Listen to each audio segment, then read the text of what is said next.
एक सेठ था,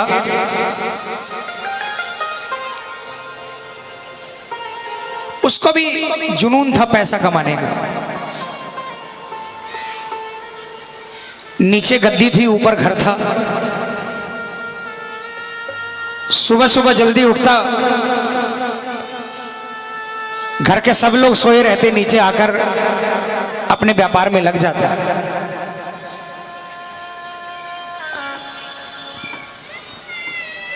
पत्नी बेटी लेकर नीचे ही आती, सुबह से लेकर रात तक वो सिर्फ अपने व्यापार में मगन रहता। घर वाले बीवी बच्चे कभी कहते कि हमें छुट्टी का दिन है, बाहर घुमाने के लिए ले चल पड़ो, या हमारे साथ आज मार्केट के लिए चल पड़ो, तो सेठ तिजोरी खोलकर गड्डी निकालकर दे देता। कहता पैसे ले जाओ, गाड़ी खड़ी है, ड्राइवर खड़ा है, गाड़ी लेकर चले जाओ, ड्राइवर को लेकर चले जाओ, तुम काम करके आ जाओ, मुझे डिस्टर्ब मत करो, मुझे अभी पैसा कमाना है। उसके लिए पैसा से बड़ा दुनिया में कुछ था ही नहीं। यार दोस्त आते, वो भी बहुत मिन्नत करते कि यार कभी तो बाहर निकला करो, लेकिन सब हार गए। एक बार घर वालों ने और सेठ के यार दोस्तों ने मिलकर मन में एक विचार किया। 2-3 दिनों की छुट्टी लगातार पड़ रही थी और घर वालों ने अल्टीमेटम दे दिया सेठ जी को कि इन छुट्टियों के अंदर में हमको बाबा श्याम के दरबार में, सालासर जी दरबार में, रानी सती दादी के दरबार में दर्शन करने जाना है और आपको साथ लेकर जाएंगे। सेठ ने बहुत मना किया, घर वालों ने भी अनशन कर दिया कि अगर नहीं चलोगे तो खाना पीना सब बंद कर देंगे। सेठ इतना निर्दयी नहीं था, हार गया और प्लान सफल हो गया। घर के बीबी बच्चे और सेठ के यार दोस्तों ने मिलकर एक बड़ी लग्जरी बस करी और सब कोई मिलकर गाड़ी में बैठकर सुबह सुबह बाबा श्याम के दरबार के लिए निकल पड़े। गाड़ी के अंदर में कोई झांझ बजा रहा था, कोई मजीरा बजा रहा था, कोई ढोलक ढपली बजा रहा था, भजन गा रहा था, कोई नाच रहा था कोई। लेकिन सेठ वहां पर भी मोबाइल लेकर सौदा कर रहा था। खाटू पहुंच गए, धर्मशाला में जाकर रुके, नहाए धोई करी और जब धर्मशाला से बाहर निकले मंदिर जाने के लिए तो किसी के सिर पर चूरमे का थाल था, किसी के हाथ में प्रसाद की थैली थी, कोई ढपली लेकर धमाल गा रहा था, कोई निशान लेकर नाच रहा था। सेठ वहां भी मोबाइल से सौदा कर रहा था। बाबा के मंदिर की सीढ़ी आई, सेठ ने कान पे से मोबाइल नहीं हटाया। अब की बार उसकी धर्मपत्नी ने झपट्टा मारकर मोबाइल छीन लिया। अरे कुछ तो शर्म करो, अब तो बाबा का दरबार आ गया, अब तो ये व्यापार और कारोबार को थोड़ी देर के लिए तिलांजलि दे दो। सेठ मन महसूस कर रह गया, बिना मन के उसने पहली सीढ़ी पर कदम रखा। लेकिन प्रेमियों, झूठ नहीं कहता, जो नहीं गए उनको बता दूं, 13 सीढ़ी है और पहली सीढ़ी से ही कुछ कुछ होने लग जाता है। सेठ को भी लगा कि कुछ अलग सा हुआ है उसके साथ। एक एक सीढ़ी चढ़ता गया, सेठ के मन के भाव बदलते गए और 13वीं सीढ़ी पर चढ़ने के बाद जब वो बाबा श्याम के दरबार में सामने पहुंचा और बाबा से नजरों से नजरें मिली, सेठ एक टक निहारता रह गया, आंखें फटी की फटी रह गई। चंद सेकंड के अंदर में सेठ की आंखों से आंसुओं की धार बह निकली और सेठ मन ही मन बाबा से कह रहा है, बाबा मैंने तो सोचा था कि पैसा कमाने से बड़ा नशा दुनिया में किसी चीज में नहीं है, लेकिन मैं गलत था, मैं अभागा था बाबा, जो इतने बरसों तक आपके दरबार से दूर रहा। आज आपकी आंखों में झांक कर देखा, जो नशा आपकी आंखों में है उस नशे के आगे दुनिया का हर नशा फीका है बाबा। सेठ काफी देर तक बाबा के सामने खड़ा आंसू बहाता रहा। मन ही मन बातें करता रहा। परिवार वाले दर्शन करके आए, सेठ को हाथ पकड़ा। सेठ ने कहा तुम जाओ, अभी मैं थोड़ी देर में आता हूँ। क्या तो आने के लिए तैयार नहीं था, क्या मंदिर खाली था। घंटों बाबा के दरबार में बाबा से बातें करता रहा। आखिर में उसने शीश झुकाया, दंडवत प्रणाम की और कहा बाबा आज आपसे वादा करके जाता हूँ। मैंने सुना है हर महीने की 11 को आपके दरबार में लाखों लोग आते हैं। मैं भी आपके दरबार में हर 11 को आऊँगा, अकेला नहीं आऊँगा। मेरे शहर में जो भी आपके दरबार में आना चाहेगा उसको अपने साथ लेकर आऊँगा, गाड़ियाँ भर भर कर आऊँगा। ये वादा करके सेठ चला गया। अगले महीने 11 आई, सेठ फिर बाबा के दरबार में आया। अब की बार कई गाड़ियां लेकर आया, पूरे शहर को न्योता दे दिया। सेठ इसी तरह आने लगा। 2, 4, 6 महीने बीते। एक 11 के दिन जब सेठ घर से निकलने लगा, मुनीम जी आवाज लगाई। मुनीम ने, सेठ जी कहाँ जा रहे हो? सेठ ने कहा मूर्ख तुझे पता नहीं आज 11 है, मुझे बाबा श्याम के दरबार में जाना है। मुनीम ने कहा सेठ जी आपको शायद याद नहीं, कल एक व्यापारी का फोन आया था जो कि बाहर से आ रहा है और 50-60 लाख का व्यापार है, सौदा है, और आज शाम को वो वापस देश से बाहर चला जाएगा। अगर ये सौदा हाथ से निकल गया तो बहुत नुकसान होगा। आप एक काम करो, 11 की जगह पूर्णिमा को चले जाना। सेठ ने सोचा मुनीम सही कह रहा है, आज इस व्यापारी से सौदा कर लेता हूँ, 4 दिन बाद पूर्णिमा आएगी, पूर्णिमा को चला जाऊंगा, क्या फर्क पड़ता है। सेठ माया में उलझ गया, 50 लाख का सौदा करने के लिए रुक गया। उस मूर्ख को यह नहीं मालूम था जो व्यापारी आ रहा है उससे 50 लाख का सौदा होगा, लेकिन ये जो व्यापारी है इससे जन्म जन्म का सौदा होने वाला था। सेठ नहीं गया। पूर्णिमा आई, फिर कोई व्यापारी आया। सेठ ने सोचा अगली 11 को चला जाऊंगा। अगली 11 आई, फिर कोई व्यापारी आया। सेठ फिर सोचा कि मावस को चला जाऊंगा। सेठ फिर माया जाल में उलझ गया और सेठ का बाबा के दरबार से रिश्ता फिर से टूट गया। 2-4 महीने निकल गए, सेठ खाटू नहीं जा पाया। एक रात को सेठ सोया, अचानक रात को 2-2:30 बजे उसे लगा कि उसे कोई आवाज आ रही है। वाह रे सेठ, तू तो बहुत बड़ा व्यापारी निकला। मैंने तो सोचा था कि मेरे दरबार में कोई मेरा भगत आया है जो पश्चाताप करने के लिए आया है, लेकिन मुझे नहीं मालूम था कि वो कोई भगत नहीं बल्कि सौदागर था, सौदा करने के लिए आया है। तुझे पैसे कमाने का बहुत शौक है ना, जा आज के बाद खूब पैसा कमाना, लेकिन मेरे दरबार में दोबारा नहीं आना। सेठ की आंखें खुली, बहुत पछताया। उसने सोचा कि अभी के अभी खाटू जाऊंगा, लेकिन बाबा को मंजूर नहीं था। बिस्तर से उतरने के लिए जैसे ही पांव नीचे किए, सेठ अपने पांव पर नहीं खड़ा हो पाया। पैरालिसिस अटैक हो गया, दोनों पांव रह गए। बहुत पछताया। एक दिन सेठ व्हील चेयर पर बैठा अपने मकान के बाहर आंसू बहा रहा था। एक डाकिया बगल से निकला। सेठ ने डाकिया को आवाज लगाई, है डाकिया, तुम तो कलकत्ता, दिल्ली, बंबई न जाने कहां कहां का संदेशा ले जाते हो, क्या मुझ गरीब का एक संदेशा मेरे बाबा श्याम के दरबार में ले जाओगे? डाकिया ने कहा मेरा तो काम ही ये है, और जब से इंटरनेट आया है लोग व्हाट्सएप और फेसबुक और मल्टीमीडिया के द्वारा चैटिंग कर लेते हैं। बहुत मंदा धंधा है, धंधा बहुत मंदा है, बोलो तुम्हारा क्या संदेशा है? डाकिया को सेठ ने क्या कहा, डाकिया ने सेठ से क्या कहा, और सेठ को फिर डाकिया ने क्या कहा, और डाकिया ने बाबा के दरबार में जाकर क्या संदेशा सुनाया। आइए प्रेमियों, विश्वास दिलाता हूं, जो भी मन में उधेड़ गुण है, जो भी मन में सवाल है, जो भी परेशानी है, इस भजन के माध्यम से आप अपना संदेशा भेज देना। मैं आपका डाकिया बनने के लिए तैयार हूं। 15 मई को 11 है। अगर मैं जिंदा बाबा के दरबार में पहुंचा तो मैं विश्वास दिलाता हूं आपको, आपकी हाजिरी पहले लगाऊंगा, मेरी हाजिरी बाद में लगाऊंगा बाबा के दरबार। आइए, उस सेठ ने डाकिया से क्या कहा। मैं निवेदन करूंगा 15 मिनट इधर उधर किसी से बात मत करना। कोई बगल वाला आपसे बात करे ना, उसको बोल देना 10 मिनट रुक जाओ, अभी मुझे मेरे बाबा से बातें करनी है, ठीक है? आइए।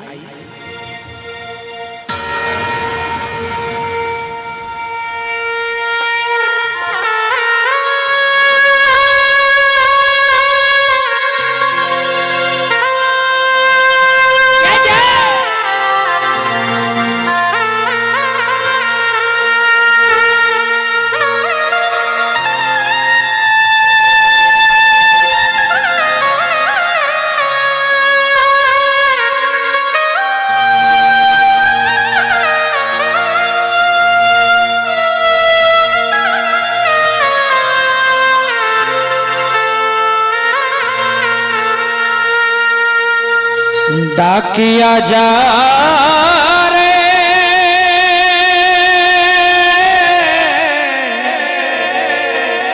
शाम ने संदेशो दीजे, शाम ने जाए तू कह दीजे, भगत थार दर्शन ने तरसे। समझ में आया? थोड़ा मारवाड़ी है, समझ में आ जाएगा, मैं समझा दूंगा। उठाओ ना हाथों को, कौन कौन संदेशा भेजना चाहता है? मिलकर तालियां बजाकर बोलेंगे क्या? डाकिया जा रे सामने संदेशो दीजे, सामने जाए तू कह दीजे, भगत थार दर्शन में तरसे। डाकिया जा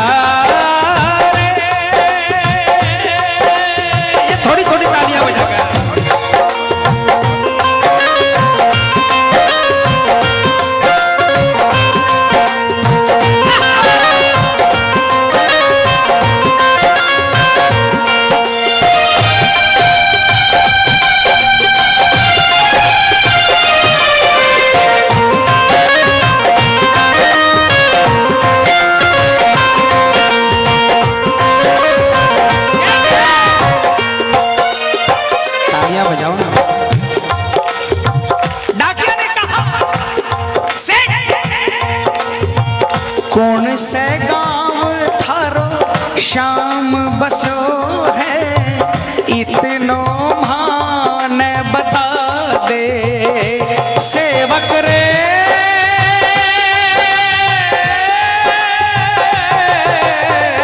कौन से गांव थारो शाम बसो है, इतनो मान बता दे। घर तेरे पास है कोई निशानी, माने तू दिखला दे। कैया जानूंगा पहचान मैं हूँ छोरो अनजान, कैया जानूंगा पहचान मैं हूँ छोरो अनजान, कैया शाम शु होसी मिलन।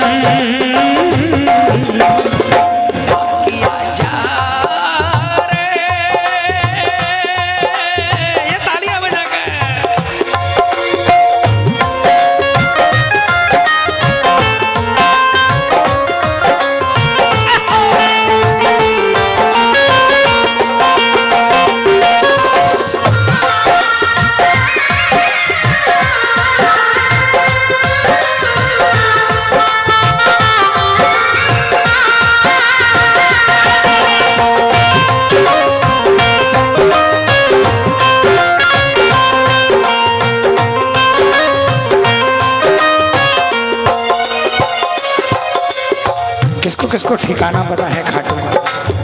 तालियां। सेठ ने कहा खाटू में है श्याम जी को मंदिर, शिखर ध्वजा लहरावे। डाकिया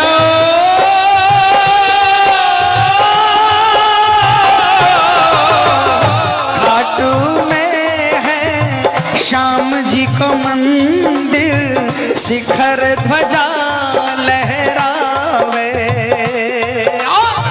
डोडी पर हनुमान विराजे, सेवक चवर ढुलावे। हो के नौबत बाजे द्वार, गूंजे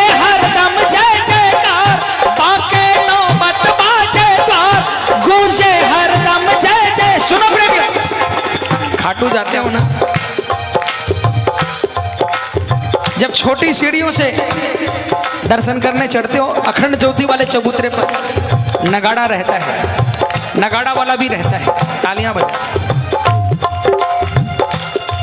उसके हाथ से डंडा लेकर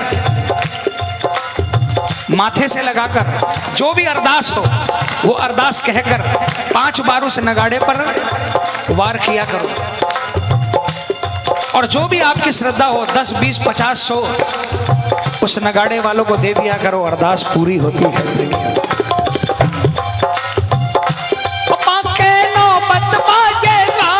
गूंजे हरदम जय जयकार, बांके नौबत बाजेदार, गूंजे हरदम जय जयकार, सज धज बैठे है श्याम सजन,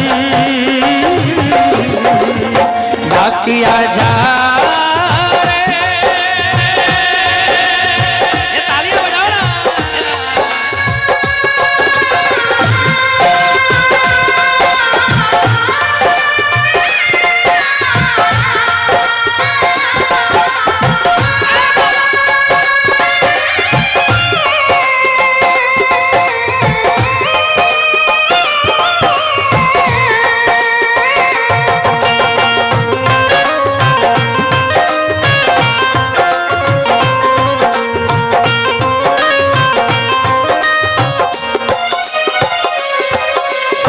डाकिया सेठ से विदाई लेकर निकला,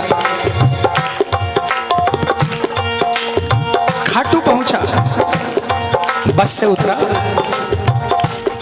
लोगों से पूछा भैया श्याम बाबा का मंदिर कहाँ है? लोगों ने बताया बाबा के मंदिर के पास पहुंचा। डाकिया भी सीढ़ी पर कदम रखा, डाकिया को भी कुछ अजीब महसूस हुआ, डाकिया सीढ़ी चढ़ता चला गया, 13वीं सीढ़ी पर पहुंचा। ध्यान देना, जब कोई कोरियर वाला आता है, डाकिया आता है, घंटी बजाता है, और जब आप दरवाजा खोलते हो ना तो डाकिया या कोरियर वाला पहले आपको नहीं देखता, पहले अपने झोले में हाथ डालता है और झोले से आपकी चिट्ठी निकालता है, फिर आपकी तरफ देखकर आपकी चिट्ठी आपको सुपुर्द करता है। अभी तक डाकिया ने बाबा को नहीं देखा था, तालियां बजाना।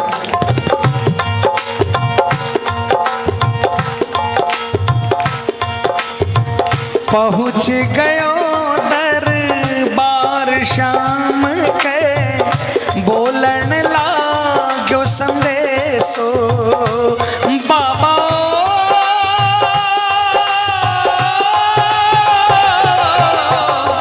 बन बैठो कद शाम दीवानो, कुछ ना रयो अंदेशो। डाकिया ने जैसे ही अपने थैले में हाथ डाला, चिट्ठी निकाली ना, बाबा की तरफ देखा, डाकिया के होश उड़ गए, चिट्ठी हाथ से छूट गई,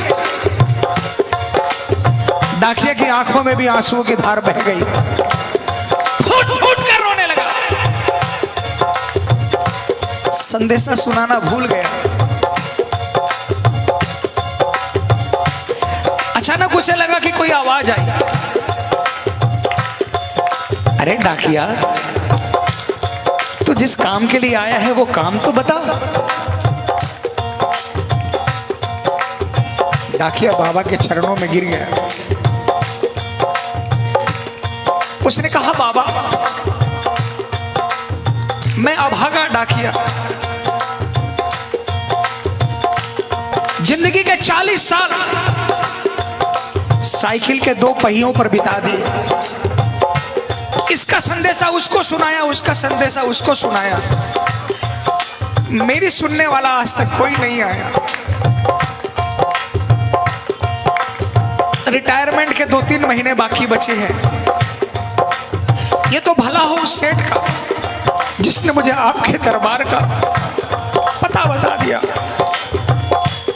मैं सेठ का संदेशा जरूर लेकर आया हूं, लेकिन अब आपसे विनती करता हूं, मुझे यहां से नहीं जाने दो बाबा, अपने चरणों की सेवा दे दो, कुछ नहीं चाहिए, दिन भर आपकी और आपके भक्तों की सेवा करूंगा, आपके प्रसाद की अगर आधी रोटी भी मिल जाएगी उसी में संतोष करके अपना जीवन बिता दूंगा। बन बैठो कद शाम दीवानो, कुछ ना रहो अंदेशो। ओ आखड़ ल्यासो बरसी धार, चैया सावन की फुहार। आखड़ ल्यासो बरसी धार, चैया सावन की फुहार। देख सावरिया बोलो यह वचन।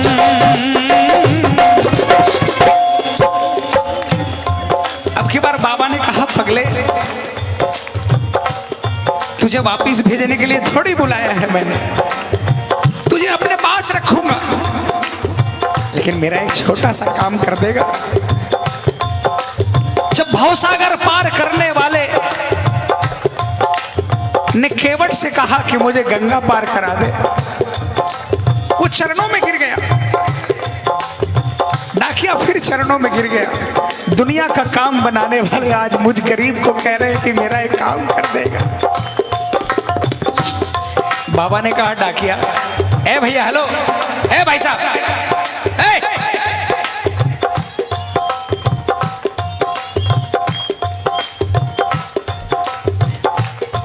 बाबा ने कहा, पगले, जिस सेठ की चिट्ठी लेकर आया है ना, अगर उसको संदेशा वापस नहीं सुनाएगा मर जाएगा वो।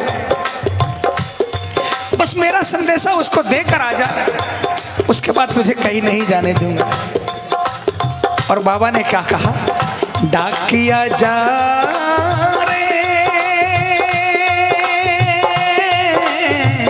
संदेशों सेवक ने दीजे, सेवक संदेश न तरसे। संदेशों सेवक ने दीजे, सेवक संदेश न तरसे। सेवकिया राह तेरी निरखे, डाकिया जा।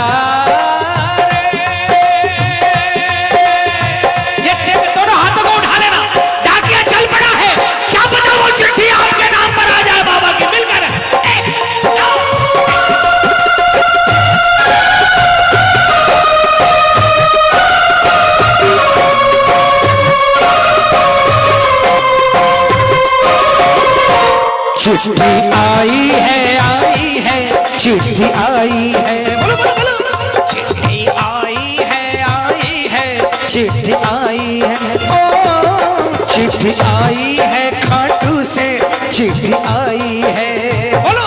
चिट्ठी आई है खाटू से, चिट्ठी आई है। बड़े दिनों के बाद मेरे श्याम धनी को और बड़े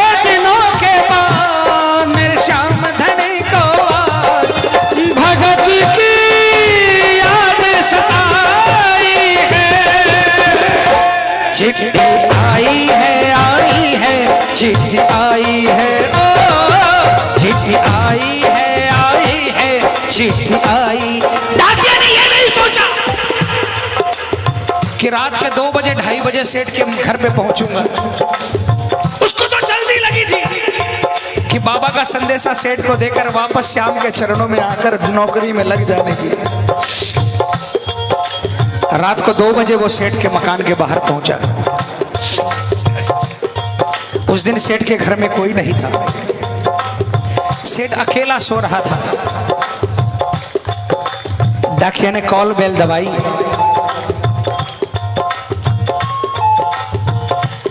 अचानक सेठ की नींद खुली। उसने सोचा आधी रात के वक्त कौन आया। अचानक उसे याद आया, डाकिया आया है, मेरे बाबा का संदेशा लेकर आया है। उठकर बैठ गया, लेकिन वो भूल गया कि उसके तो पांव नहीं है। घसीटते घसीटते व्हील चेयर पर पहुंचा और व्हील चेयर को धकेलते धकेलते दरवाजे तक पहुंचा। तालियां बजाना।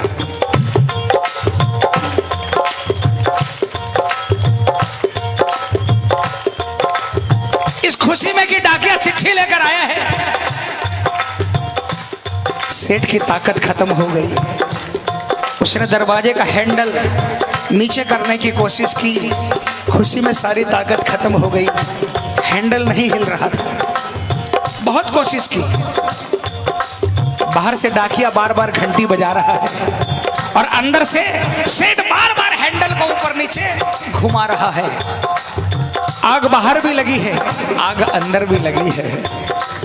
अंदर आग इसलिए लगी है कि जल्दी से जाकर डाकिया के गले लगूं और बाबा का संदेशा सुनूं, और बाहर आग इस बात की लगी है जल्दी से सेठ को संदेशा देकर बाबा के चरणों में सेवा करने के लिए पहुंच जाऊं। काफी समय बीत गया, सेठ की आंखों में आंसू आ गए और अचानक उसने आओ देखा न ताओ और हैंडल पर हाथ रखकर एक जोरदार जयकार लगाई, हारे के सहारे की, और उसने जोरदार ताकत लगाई, हैंडल नीचे हो गया, दरवाजा खुल गया और सेठ बाहर डाकिया के चरणों में जाकर गिर गया। सेठ डाकिया के चरणों में गिर गया, डाकिया सेठ के चरणों में गिर गया। दोनों गले लगने लगे। डाकिया ने चिट्ठी निकालकर सेठ के हाथों में दी। सेठ ने कहा, नहीं, मुझ पापी को मत दो, आप तो मेरे बाबा के करीब जाकर आए हो, आप अपने हाथ से मुझे संदेशा सुना दो। बाबा ने क्या कहा?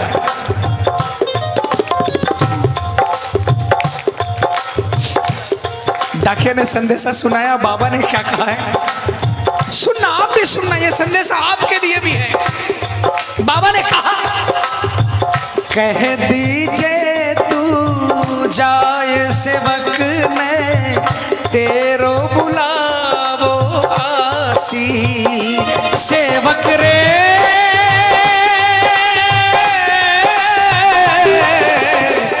कह दीजिए तू जाए सेवक ने तेरो बुलावो आसी, सबकी आस पुराऊं तो तू कैया रह जासी, तेरी सारी जानू बात पूरी करसूं मन की आस, तेरी सारी जानू बात पूरी करसूं मन की आस, पर बढ़ा मेरे काने कदम। डाकिया सेठ, बाबा ने कहा, कह देना सेठ को जाकर, तेरी सारी बात जानता हूं और तेरी हर आस पूरी करूंगा, लेकिन पहला कदम तुझे बढ़ाना पड़ेगा। तू मेरी तरफ एक कदम बढ़ा, उसके बाद तुझे कुछ करने की दरकार नहीं, फिर मैं तुझे अपनी गोदी में लेकर चलूंगा। किसको किसको विश्वास है? पूरे हाथ उठाना, पूरे पूरे, और जोरदार तालियां बजाकर बस।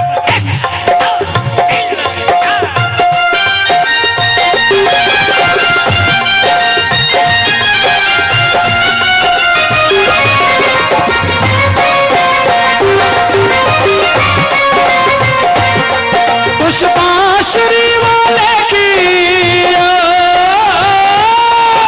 पुष्पांशुरी वाले की, लीले घोड़े वाले की, पुष्पांशुरी वाले की, लीले घोड़े वाले की, गोदी में सो जाऊं, मेरा दिल करता है शाम के भजनों में खो जाऊं, मेरा जी करता है शाम के भजनों में खो जाऊं। किसका किसका मन करता है?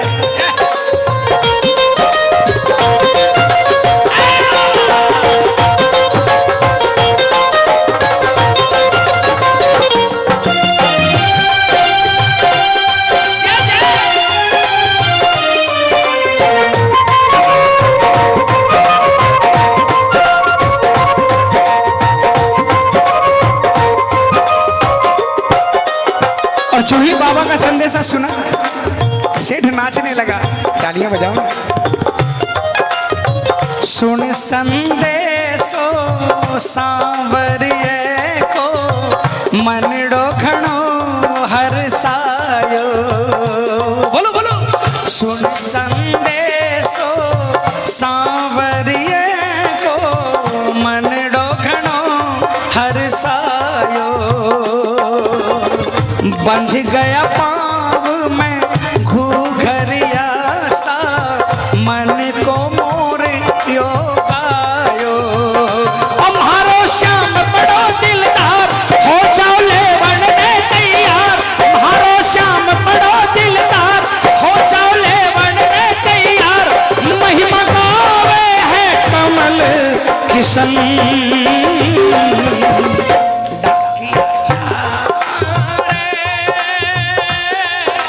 देखो आपका डाकिया मैं हूं, कोई फीस नहीं लूंगा। भजन खत्म हो गया, मेरी तरफ से आखिरी लाइन है, पूरे हाथ उठा लो, पूरे पूरे और जोरदार आवाज में सिर्फ ये 2 लाइनें कह देना, विश्वास दिलाता हूं आपका संदेशा बाबा के दरबार में पहुंच जाएगा। क्या डाकिया जा